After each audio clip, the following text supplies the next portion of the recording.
November 14, 1996, Hammond, Indiana. Patrolman Warren E. Fryer calls for backup. He spotted a silver pickup truck parked outside 831 Becker Street, a verified drug house. A white male sits in the car talking to a young woman known to local police as an active sex worker. When the other officers arrive, they approach the vehicle. The man inside identifies himself as Andrew Urdiales. Urdiales is cooperative, but exhibits a familiarity with authority. As the conversation progresses, he tells the officers he served in the Marine Corps. Tensions begin to ease, but that changes in an instant when an officer spots something. The officer calls out, "Gun!" Another officer grabs Urdiales while a third takes the weapon, a snub-nosed blue steel .38 Special. It's fully loaded. Urdiales might be a former Marine, but he doesn't have a permit to carry a gun, so the officers confiscate the weapon and run his name. Nothing comes back. The officers look inside his truck. It's immaculately clean, like it's just come out of the showroom. A sleeping bag's in the back, a gym bag lying next to it. Inside is a roll of duct tape. Urdiales might have been loitering at a location known for illicit activity, and prostitution is illegal in most of the USA, including Indiana. But the officers determine the situation doesn't merit further scrutiny. Officer Fryer informs Urdiales he's getting cited for the gun and he can go. The entire incident takes just 6 minutes. Fryer will write it up back at the station. Urdiales calmly walks away. The police thought that they had just issued a minor citation as part of a routine stop, but what actually happened was that they had just missed their chance to stop a serial killer. For Fryer and the other officers, this is a man who had valiantly served his country. He was polite and well-spoken, his record spotless, and he couldn't have looked more at ease. Andrew Urdiales was camouflaged by his background and experience. He was not the kind of person who would appear on police databases. But sometimes monsters are invisible. April 1st, 1997. Officer Fryer meets Urdiales for the second time in just 6 months. He's responded to a complaint. A man and a woman were shouting at each other in the parking lot of American Inn at 4000 Calumet Avenue, not too far from where Fryer had taken Urdiales' gun. Urdiales and the woman were still clearly upset when Fryer arrived on the scene. Fryer immediately remembered the Marine with the blue steel .38. He was saying the woman Patricia Kelly had stolen from him. Fryer knew her, she worked the streets. He took her to the side and asked her what was going on. "This guy's kind of kinky. He wants to take me to Wolf Lake, handcuff me, and have sex." Wolf Lake was an isolated spot just about a mile up I-90. Fryer would later testify that he told Kelly, "Geez, don't do that. We're finding girls up there dead." Patricia Kelly already knew about the bodies, all the working girls did. It was big news on the streets. That was one of the reasons that she'd been arguing with Urdiales. There was no way she was going out there to fulfill his special bondage request. Not after what had happened to those girls. 25-year-old Laura Ulaki and 22-year-old Lynn Huber had both been found floating in the same lake. Both were prostitutes. They'd been savagely beaten and stabbed before being shot in the head. Same MO, same bullets. All of them from a .38 caliber revolver. There wasn't much Officer Fryer could do about the argument, so he just cautioned Urdiales and Kelly and told them to split. Back at Hammond Police Department as Officer Fryer clocked out at the end of his shift, Patricia's words were still floating around inside of his head. "He wants to take me to Wolf Lake, handcuff me, and have sex." Something didn't feel right. Officer Fryer decided to look through the city records to see if he could find anything on Urdiales. Nothing. The same as when he checked after the gun seizure months earlier. The guy was clean as a whistle. As clean, he remembered, as the inside of his truck. Then something came back to him. The duct tape. Sex, bondage, the lake, the tape. It was too much of a coincidence to ignore. He wrote up a supplemental report and forwarded it to the homicide detectives. Detective Don McGrath was the first to receive it. Andrew Urdiales was 32 and worked as a security guard at an Eddie Bauer store on Chicago's Michigan Avenue, about 20 miles from Hammond. The gun that the officers had confiscated from him was a .38 revolver, Smith & Wesson, one standard issue for U.S. police forces. There were literally millions of them in the U.S. But when McGrath read the rest of the report, he stopped, and then he read it again. Surely not. Just a week earlier, he had retrieved a .38 scheduled to be destroyed by an Indiana police department. McGrath and his partner had gotten there just in time. They didn't really believe it could be the same .38 that had killed those women, but anything was possible. After reading Officer Fryer's report, that possibility increased tenfold. The gun was handed over to a ballistics expert, Robert Smith. McGrath waited, and then he got the call. That weapon was very likely the same gun that had killed those two women, and the same one that had killed a third victim. About a month before the body of Lynn Huber was found, Cassandra Cassie Coram, another prostitute, was found floating in the Vermilion River about an hour's drive from Wolf Lake. Like the others, she had been brutalized before her execution. Duct tape over her mouth and ankles, handcuffed and stabbed 7 times in the chest and face, then finished off with a bullet to the head. For detectives, just one murder like this would point to a crime of passion, jealousy, revenge, loss of control, and overkill. But when 3 women are so brutally attacked like that, it suggests something very different. A pattern, namely a maniac murdering complete strangers. McGrath and other detectives began surveilling Urdiales' house. He lived there with his parents in what looked like a typical blue-collar family home.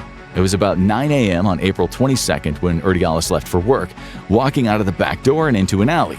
Flashing their badges with guns drawn, the detectives blocked his path. Urdiales had his security guard uniform on and was holding his brown lunch bag.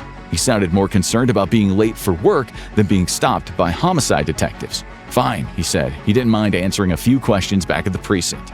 But he had a request. When they were done, could they drive him to the train station? He'd already be very late for work. Feeling a little nonplussed by a man evidently unafraid of guns being pointed at him, the detective said sure, they'd drop him off just as soon as they were finished with him. In the car, Urdiales wasn't afraid to talk, telling the detectives about his time in the Marines. He was obviously proud of his service. Back at the station, he couldn't have been any more cooperative. He almost seemed to be enjoying himself. McGrath was starting to wonder if they'd picked up the wrong man. But the mood darkened when the serious questions began. Did he know any of these 3 women? Cassandra Coram, Laura Ulaki, Lynn Huber. They showed him photographs and studied his facial expression.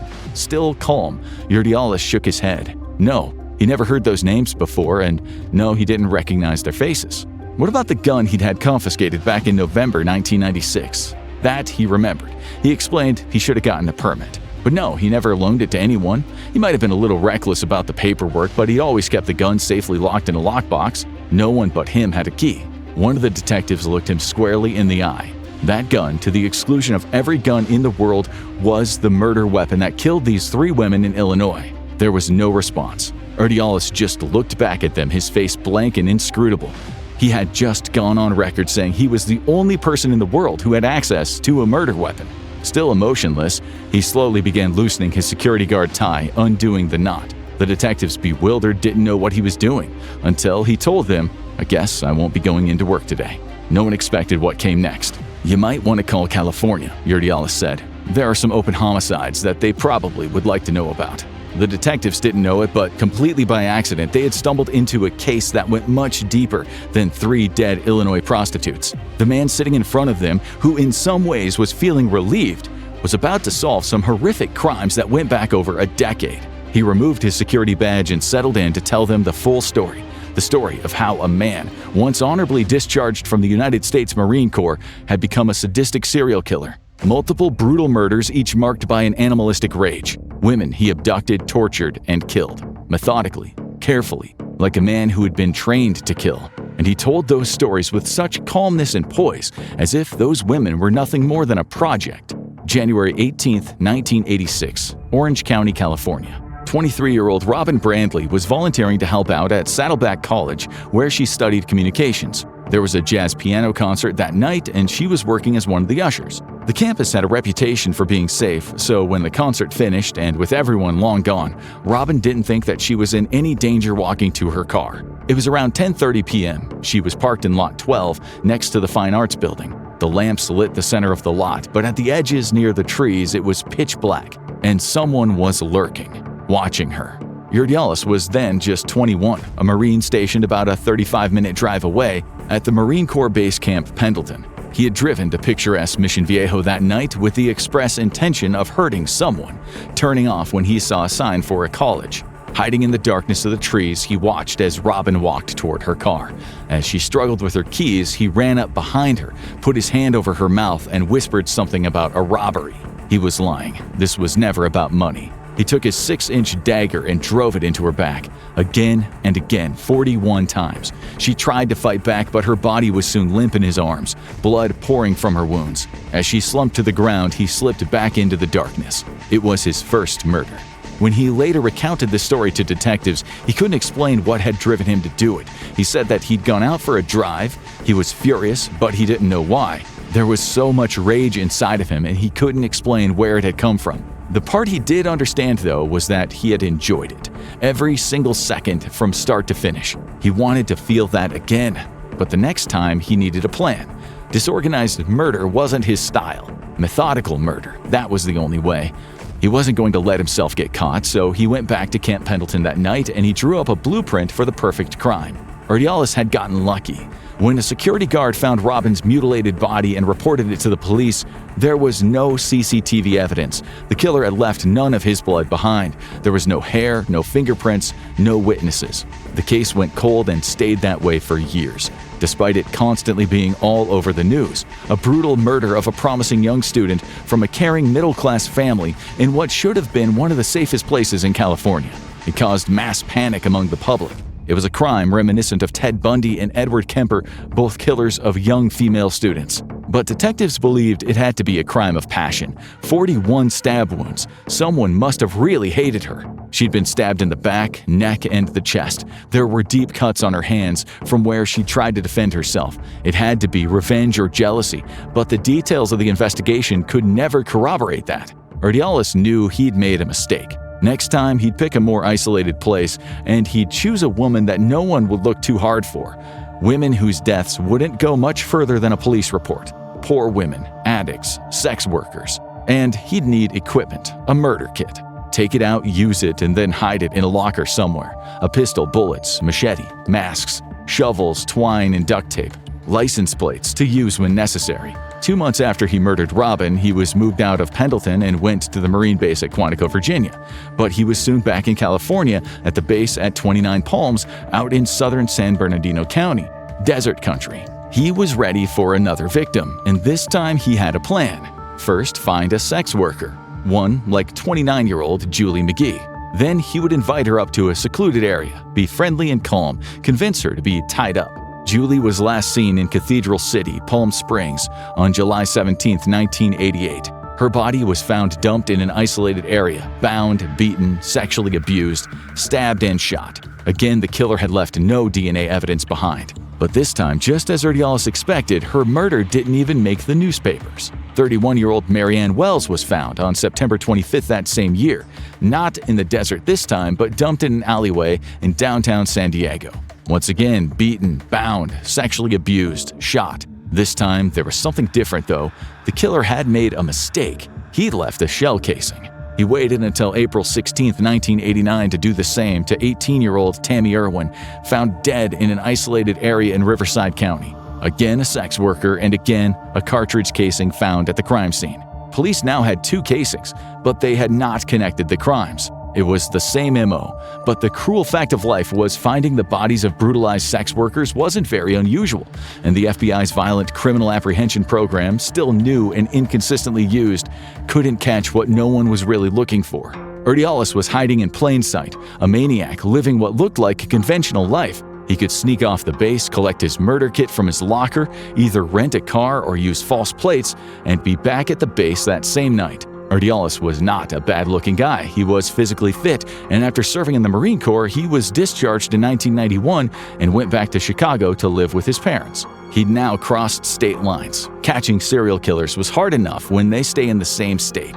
When they move to a different jurisdiction, it's almost impossible to find patterns in their murders. The murder clearance rate in the U.S. was already very poor when Urdiales started creating more paperwork for already overburdened detectives. They had a clearance rate of 67%, but the data doesn't account for when the victims are living what the media might call a high-risk lifestyle. The rate for clearing the murders of sex workers was much lower, worse than guessing the outcome of a flipped coin. And when he went back to Illinois, still camouflaged in public as a war hero with a regular job, he could easily maintain his anonymity. Police had the shell casings from the California murders. They had matching ballistics in Illinois found next to tortured and murdered sex workers. But they were in separate evidence lockers, 2,000 miles apart. Without a unified network to connect all the evidence and with no one trying to stop him, to Urdiales it became a license to kill. Urdiales never came close to appearing on the radar of investigators. He didn't even arouse suspicion among his own friends and family. He'd been an odd kid who didn't quite fit in, quiet, sullen. He'd often hide in the woods near an abandoned steel mill and then jump out as people passed. He got a thrill out of scaring them. He grew angrier as he got older, and his temper got so bad his own sister would eventually disown him. As an adult, he still came off as different, but in the Marines he found purpose. He worked in communications as a radio operator, and he was very good at his job. It was the kind of work where you needed to be controlled and precise to find technical solutions in often chaotic surroundings. And when he started abducting women, he could employ those same skills that he learned in the Marines. He was able to lull his victims into a false sense of security, and as the police would discover, even under duress, he always remained completely at ease. If something went wrong, he could think on his feet. He knew when to move forward and when to retreat. A woman named Jennifer was the living proof. In 1992, Urdiales was back in California, not for work, but for a vacation, and if the opportunity presented himself, he planned to use this time in the state to murder another woman. On September 27th, he was driving his car and saw an opportunity that was too good to ignore. Her name was Jennifer Asbenson, a 19-year-old nursing assistant. Jennifer had just missed the bus that was supposed to take her to Cathedral City and the hospital where she worked. She'd just run into a store to grab some candy for the patients at the hospital, and the bus had flown past. Her shift started at 10 p.m. and it was already about 9:50 when Urdiales must have seen her looking distressed on the side of the road. He slowly pulled up and rolled down the window. No, she said, she didn't need a ride. But as he was about to take off, she waved him back. He seemed polite and friendly. He said a few things that were kind of strange, but he dropped her off at the hospital just as he'd promised. Just as she was getting out of the car, he asked for her phone number. She would later say she didn't feel any sense of fear. He was so nice and so charming. But she wasn't looking for a boyfriend, so she gave him a made-up number. At 6 a.m., she clocked out and walked out of the hospital on her way to the bus stop. He was there in his car, waiting. She pretended not to notice. As she walked past, she could hear the gravel crunch under the tires behind her. She wasn't scared. She thought that the guy had the hots for her. Growing up as she did with no TV, no running water, and not even electricity, she had never even heard of serial killers, never mind meeting one. So when he stopped and asked her if he could take her for breakfast, she just laughed. No thanks. Okay, could he at least take her home? She wasn't attracted to him, but there was no harm in getting a free ride. And as soon as they were on the main road, he turned to her. His face was suddenly all screwed up. His eyes were filled with rage. That phone number isn't even connected. He didn't wait for a reply, grabbing her hair and shoving her face into the dashboard. It hurt, but her first reaction wasn't pain. It was, is this some kind of joke? When he put a gun to her head, she knew it was real. She was in shock, her eyes wide when he produced a roll of nylon twine. He wrapped binds around her wrists and feet, put a hat on her head and sunglasses on her face, an extra precaution for an already very cautious man. They drove out into the middle of nowhere. Jennifer knew the road. It led to the windmills. There was nothing for miles around.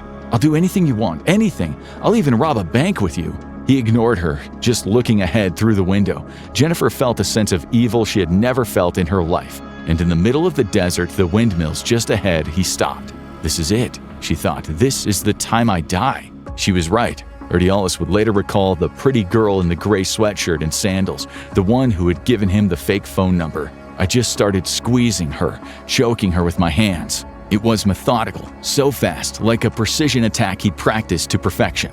He punched her, throttled her, then the knife came out. Skillfully, he started slicing her clothes. She was frozen with fear as he stuffed her underwear into her mouth as a gag and fastened it with her bra. He was almost robotic, like he'd been programmed to kill. His eyes were jet black discs, like staring into the eyes of the devil. She remained silent, only slightly relieved when it became obvious he had erectile dysfunction. Relieved, but surely now he was just going to kill her. There was so much rage in his face. Now she was choking on her gag. Barely able to breathe, it dislodged when she vomited in her mouth. She could finally speak again. I love you. That's all she could think to say, her only strategy. But he just started choking her again. Then everything turned white. The strangest thing was that the last thing she felt before she fell unconscious was a profound sense of calm. She woke up to him banging on her chest. He was resuscitating her, not out of kindness. He had just bitten her. She saw blood and skin in his mouth. He brought her back to life to prolong her torture. The next thing she knew, he'd stopped the car and he was dragging her by the hair. Her back was cut up by rocks and cactus as he took her to the trunk and pushed her inside. Tied up and in the trunk, the last thing she saw before he closed it was a bird. It looked evil too. Everything felt so dark and sinister, like a bad dream. As the engine roared, she struggled with the binds. She couldn't believe it. They just popped off. She got her hands free and then her feet, and she waited. Her life was now in her own hands, escape or die. When the car slowed, she took her chance. She pulled the latch for the trunk and jumped out. Naked, covered in blood, she started running like she had never run before. She never even looked back. She kept running until a truck came down the street. Two men, ironically both Marines, and thankfully they had a pair of jeans that she could put on. They drove her to a gas station and the police were called. Her nightmare was over. It was just a shame that her own mother, and not even the police at first, believed her story. Urdiales was seething with anger. He didn't make mistakes. If you made a mistake like that on the battlefield, it could get you killed. But it was no use going after her. He was smart enough to know that giving chase could get him arrested or seen. In an interrogation room years later, he would explain, "I just got in the car and sped off. I just left a big cloud of dust. So that was the last time I saw her." For Jennifer, it was a lucky escape. For Urdiales, it was a mission failure, a technical mistake with a technical solution. He considered the knots that he tied her with. How had they failed? He had work to do. This could never happen again. Discipline. Without discipline, a man was nothing. But it wasn't just dedication to the process that kept him out of prison. When the police finally started believing Jennifer's story, they had a face to work with and a model of car. But they still couldn't connect the perpetrator of this crime to other crimes. None of the California attacks had been linked, so police didn't even have a profile to work with. If they had been able to connect all the crimes, they may have started to see a pattern. In the language of profilers, Urdiales was organized, he planned, he carried a kit. But he wasn't pure, he was a hybrid. He didn't always stalk his victims. With Jennifer, he saw her on the street and acted in impulse, a disorganized risk. He wanted them to suffer. He wanted them to know he was in control. That made him a sadist, but also a power control killer. And because of the sexual element and the thrill of the hunt, he also fit the profile of a thrill lust killer. A profiler would have seen that, but unfortunately connections hadn't been made. Each victim was still being treated as a separate case. He went back to Palm Springs for a vacation in March 1995 when he picked up the sex worker Denise Manning. It was brutal. She screamed. He carried on.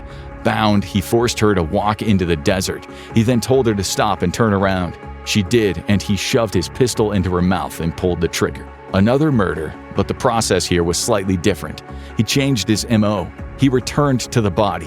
What was interesting to the police during his confession is that he described what happened next using the pronoun we. Did he have help, or did he hallucinate having a partner in crime? One day, the distinction would become very important. As Denise lay dead on the ground, Urdiales stabbed her numerous times in the chest. Confusing the investigators, he explained, "I made a slashing motion by the throat. Then we went back to the car, and we picked up her clothes. Then we were driving. We just started driving." When California police discovered Denise's body, the last thing they imagined was a perpetrator of such horrific violence could be a quiet but violently patriotic Marine, a man who'd once repaired communication arrays on a highly secure military base. The mundane reality of his life was still his cover against suspicion. Not once in California did he appear on a suspects list. And never in Illinois did he arouse suspicion until he more or less dropped his meticulous standards by allowing himself to be seen arguing with sex workers in a public place. But by that time, he'd already murdered another 3 women. The 2 women dumped at Wolf Lake and the woman he threw into a river. He was a monster, and like most monsters, he had a horrific childhood marked by terrible physical, sexual, and psychological abuse. He had brain damage from fetal alcohol spectrum disorder, possibly brought on by his mother drinking heavily while pregnant. He developed mental illness in his youth. It was a childhood that could not have been worse, and it was argued that as an adult he'd suffered from psychosis. His defense argued he heard voices, sometimes the CIA telling him to kill people. Were imagined CIA officers the we he had referred to? The prosecution argued that reduced mental capacity isn't the same as insanity. He was a sexual sadist who clearly hated women. He planned everything he did to the finest detail. Urdiales received the death sentence in Illinois, only for it to be commuted, and later, after extradition to California, he received another death sentence, his third. Andrew Urdiales would escape execution though. On November 2, 2018, at the age of 54, he was found hanged in his cell in the Adjustment Center of San Quentin State Prison. He was dead, and he took the true identity of his phantom accomplice to the grave. Urdiales used his Marine training to hunt defenseless civilians, but in 2017, 2 Navy SEALs and 2 Marine raiders stormed the bedroom of a Green Beret, strangled him to death, and then buried the truth. Click the video on your screen to see how America's most elite operators fabricated a murder cover-up on a secure military base and the shocking results of the case.